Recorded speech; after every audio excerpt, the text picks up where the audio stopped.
ఏడేళ్ల నిరీక్షణకు తెరపడబోతోంది. ఇన్ఛార్జి పదవి కోసం ఆశావహులు ఎదురుచూపులు తారాస్థాయికి చేరాయి. రహస్యంగా అభిప్రాయ సేకరణ పూర్తయింది. కానీ అధిష్టానం మదిలో ఏముందో మాత్రం ఎవరికీ అంతు చిక్కటం లేదు. మిగిలిన నియోజకవర్గాల్లో ఇన్ఛార్జీల నియామకాన్ని పూర్తి చేస్తూ వస్తున్న హైకమాండ్ పి గన్నవరం విషయంలో మాత్రం ఆచితూచి అడుగులేస్తోంది. ఇంతకీ అధినాయకత్వం ఎవరి చేతికి పగ్గాలివ్వబోతోంది? తెరపై కనిపిస్తున్న నాయకుల వెనుక నడుస్తున్న తెరచాటు రాజకీయాలేంటి? Let's watch.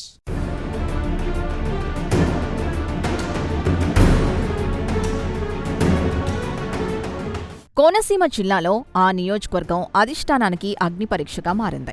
అసెంబ్లీ ఎన్నికల సమయంలోనే ఎన్నో నాటకీయ పరిణామాలు చోటు చేసుకున్న ఎస్సీ రిజర్వ్డ్ నియోజకవర్గంలో ఇన్ఛార్జ్ నియామకం పార్టీకి ఇప్పటికీ ఒక చిక్కుముడిగానే ఉంది.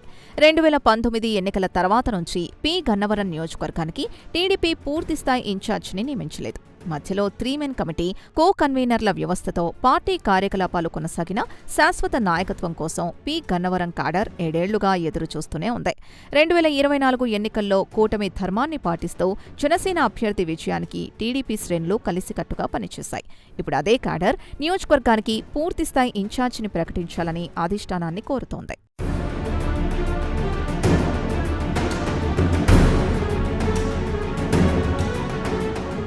డిప్యుటేషన్ మీద వచ్చిపోతున్నట్లు నిలకడలేని నాయకత్వంతో పి గన్నవరం తమ్ముళ్లు విసిగిపోయారు. పైగా నియోజకవర్గం టీడీపీలో అంతర్గత విభేదాలు రోజురోజుకీ ముదురుతున్నాయి. ఇక్కడ పరిస్థితి చూస్తుంటే అధికార పార్టీలో ఉన్నావా, ప్రతిపక్షంలో ఉన్నావా అన్న అనుమానం కలుగుతోందని పార్టీ కాడర్ గుసగుసలాడుకుంటోంది. తిరుగులేని మెజారిటీతో కూటమి అధికారంలోకొచ్చి 2 ఏళ్లైనా ఇప్పటికీ పి గన్నవరం నియోజకవర్గానికి ఇన్ఛార్జిని నియమించకపోవడంతో అధికార పార్టీ కాడర్కి తల కొట్టేసినట్లే ఉందక్కడ.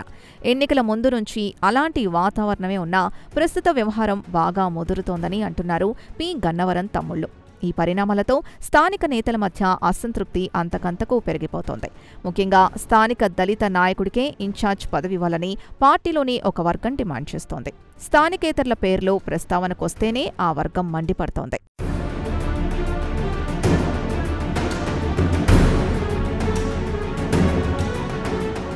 పి గన్నవరం నియోజకవర్గంలోని మెజారిటీ క్యాడర్ అభిప్రాయం కూడా ఇదేననే వాదన వినిపిస్తోంది. భిన్నాభిప్రాయాలతో 2 వర్గాలుగా చీలిపోయి పి గన్నవరం తమ్ముళ్ల మధ్య విభేదాలు తారాస్థాయికి చేరుతున్నాయి. పార్టీ సమావేశాలు వాగ్వివాదాలతో రచ్చరచ్చగా మారుతున్నాయి. కొన్ని సందర్భాల్లో మాటామాటా పెరిగి ఘర్షణ వాతావరణం కూడా నెలకొంటోంది. పార్టీ అధిష్టానం సూచించిన కమిటీని పట్టించుకోకుండా ఒక వర్గం నాయకులు ముందుగానే తమ సొంత మండల కమిటీని ఎన్నుకొని ప్రకటించారు. ఇంకా ఆలస్యం చేస్తే విభేదాలు మరింత శృతిమించేలా ఉండడంతో టీడీపీ అధిష్టానం పి గన్నవరం నియోజకవర్గంపై దృష్టి సారించింది. జిల్లా ఇన్ఛార్జ్ మంత్రి అచ్చెన్నాయుడు, జోన్ 2 ఇన్ఛార్జ్ సంజయ్ కృష్ణ రంగారావు ఇటీవల రహస్యంగా అభిప్రాయ సేకరణ నిర్వహించడం రాజకీయంగా ఆసక్తి రేపింది. 4 మండలాల నుంచి నాయకులు, కార్యకర్తలు తమ అభిప్రాయాల్ని వెల్లడించినట్లు తెలుస్తోంది.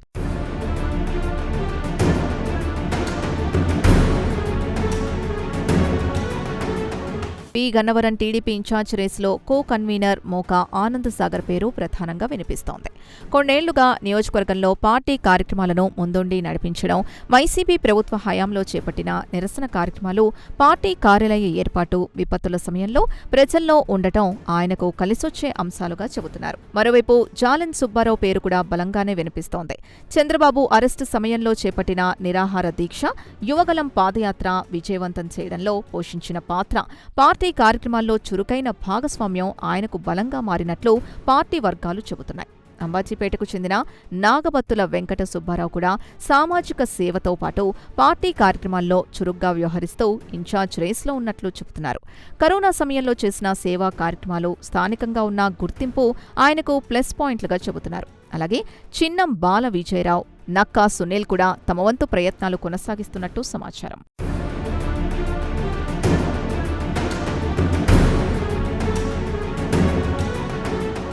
పి గన్నవరం టీడీపీ ఇన్ఛార్జ్ రేసులో మహాసేన రాజేష్ పేరు కూడా గట్టిగా వినిపిస్తోంది. ఎంపీ సాన సతీష్ బాబుతో మంచి పరిచయం ఉండడంతో పాటు పార్టీ పెద్దలు అండదండలు కూడా ఉండడంతో ఆయనకే బాధ్యతలు కట్టబెట్టే అవకాశాలు కూడా కనిపిస్తున్నాయి. 3 నెలల క్రితం వరకు మహాసేన రాజేష్ టీడీపీ రాష్ట్ర అధికార ప్రతినిధిగా ఉన్నారు. ఇటీవల ప్రకటించిన కమిటీల్లో ఆయనకు పదవి దక్కలేదు. నామినేటెడ్ పదవి వస్తుందని భావించినా అవకాశం రాలేదు. అటు పార్టీలో పదవి, ఇటు నామినేటెడ్ పదవి లేకుండా పోయాయి. ఈ సమయంలో ఆయన సోషల్ మీడియాలో పెట్టిన పోస్ట్ పి గన్నవరం టీడీపీలో చర్చనీయాంశమైంది. కూటమి పెద్దల దీవెనలతో మీ అందరి ఆదరణతో కష్టానికి తగిన గుర్తింపు రాబోతుందంటూ నర్మగర్భంగా పోస్ట్ పెట్టారు మహాసేన రాజేష్. పూర్తి వివరాలు తనకు తెలీదంటూనే మహాసేన పెట్టిన ఫేస్బుక్ పోస్ట్తో పి గన్నవరం తమ్ముళ్లలో ఉత్కంఠ మరింత పెరిగింది. త్వరలోనే తనకి పదవి రాబోతోందని పరోక్షంగా సంకేతాలిచ్చిన మహాసేన రాజేష్ అయితే ఆ పదవి ఏంటన్నది చెప్పకపోవడంతో నియోజకవర్గ అధ్యక్ష బాధ్యతలా లేదంటే అంతకు మించి కీలక పదవి దక్కుతుందా అనేది తమ్ముళ్లకు కూడా అంతుపట్టడం లేదు.